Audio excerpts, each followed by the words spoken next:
Hi, I'm Rita Wilkins, also known as the downsizing designer. So, clutter.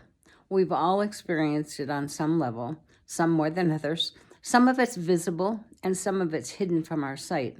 So, physical and mental clutter has a funny way of creeping up in in our lives and in our homes. Slowly but surely, we become inundated and overwhelmed by it, sometimes to the point of even getting sick. So that visible clutter, so if you think about paper clutter, that's the kind of clutter that seeps into our homes almost every day. And when it's not dealt with on a regular basis, it builds up, filling our kitchen countertops, our desktops, our nightstands, and our coffee tables. Every flat surface in our home becomes a repository for that junk mail, the takeout menus, the bills, the unsolicited advertisements. Paper clutter is like a virus because it spreads rapidly and it can eventually overtake our lives if we allow it to. And then the next one is to think digital clutter. So we also all have those unopened emails, the poorly labeled files, the disorganized desktops, those digital photos that we promise ourselves that we will delete someday. They all fall into this category. And when they're left unattended, our messy and cluttered virtual lives negatively impact the productivity and the workflow, causing undue stress. The next one is think sentimental clutter or attachment clutter. All of those things like photos, love letters, memorabilia, maybe pretty cards and drawings and things like that you've received from your family that you just can't let go of. Those are the things that sit in boxes in our storage containers for years in our attic, in our basements, waiting for the right time to sort through them. This type of physical clutter tends to accumulate as our kids grow, move out of the house, and as our parents and our loved ones pass away. It's that type of clutter that will be hidden from our sight. It takes up valuable space in our minds because we know we will have to face it someday. And the next one is think calendar clutter. So when our calendars are so filled with too many commitments and obligations, those have-tos or the shoulds, but I don't want to, and when we allow all that unsolicited expectation of others to consume our time, our attention, and our energy, our calendars get filled up and they leave no room and no white space for our own priorities and our own desires. So hidden clutter. Think relationship clutter. We may not have considered toxic relationships or toxic behavior to be a type of clutter, but think about it. Yelling, shaming, blaming, controlling, all of those negative behaviors impact our health and our well-being. And just like physical clutter, relationship clutter can hold us back from living that life that we truly want and the life we deserve. The next one is to think financial clutter. Just like relationship clutter, financial clutter is not always visible. It's not always easy to identify. But if you have no budget, if you regularly max out your credit cards, if you tend to buy on impulse and face overdue bills every month, you're likely experiencing some form of stress due to financial clutter.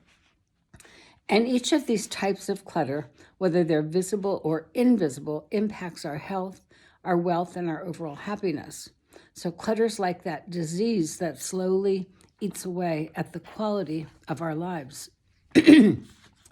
But once your eyes have been opened to how invasive that kind of clutter can be, how insidious it is, and how it's costing you your freedom and your happiness, you've really taken the first big step to realize that the therapeutic benefits of decluttering your home and your life.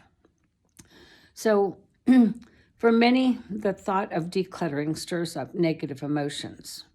And the top 5 emotions that are related to how we feel about clutter are: number 1, overwhelm.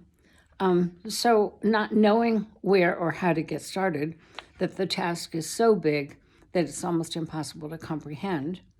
The solution, though, is to start one small area at a time, one drawer, one shelf. And when you start to see progress, this will motivate you to continue. So I often recommend that you start in your junk drawer. And it's just one small drawer. We all have them. And once you've decluttered that junk drawer, you're going to see what I mean, that you get motivated to keep going. The next one is sentimentality or attachment. So the problem is attachment to memories of things, good things, bad things that have happened in the past. The feeling is that you will lose contact with that if you let go of that sentimental clutter. So things like your mother's china, maybe a letter from someone, or those are the types of sentimental clutter, photos. And when you keep a few of those special items, take photos of them, create a Shutterfly album, and write about why those items were so important to you. And that will help you maintain the memory, but let go of the stuff. The third one is procrastination.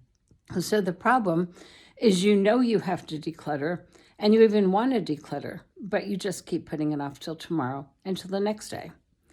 The solution, though, is to give yourself a deadline and a schedule, maybe even get an accountability partner or buddy or friend who will hold you to account and hold you to that deadline. And once you start, you're going to be amazed at how the procrastination seems to fade. Number 4 is fear. So the problem, of course, is fear that you will make a mistake, that you'll give something away that you'll need or want later, and you'll feel bad about it. So the solution, though, is to develop a decluttering mindset and that decluttering muscle that does get stronger over time. It gets easier to not only let go, but it gets easier and easier to make quicker decisions about what to let go of. And that way you'll start experiencing the freedom of living with less. And number 5 is guilt. The feeling that you spent good money on it or that it was a gift from someone, so you feel guilty about letting it go. So face the reality that the money is gone. You're not going to get it back. So we've all made mistakes in spending too much money on something. And then also, if it's a gift, give yourself the leeway to realize that it was a gift, and it's yours to keep or not to keep, and focus on how life will be much easier after you've let go of those kind of things and after you've decluttered. So push the reset button on how you feel about decluttering. This is a mindset shift. So when you rethink about the way you feel about the process of decluttering, you'll start to see it as a way to make your life easier, because it frees up space in your home and in your head.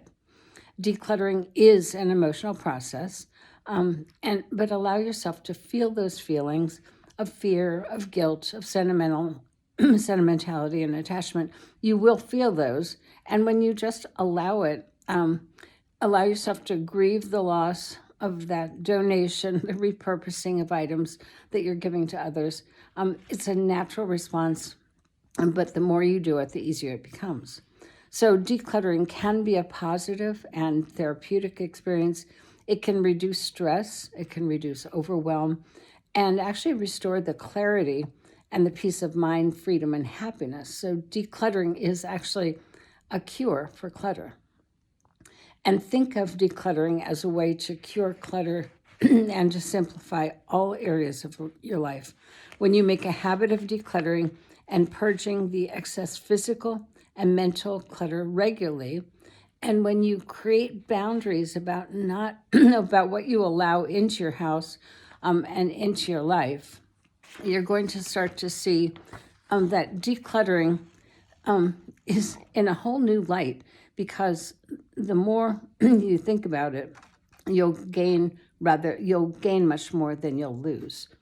So there are benefits to decluttering your home and your life, because it's a relief. It lifts that burden and that weight off your shoulders of clutter. It helps you make room for the simpler, more abundant life with less.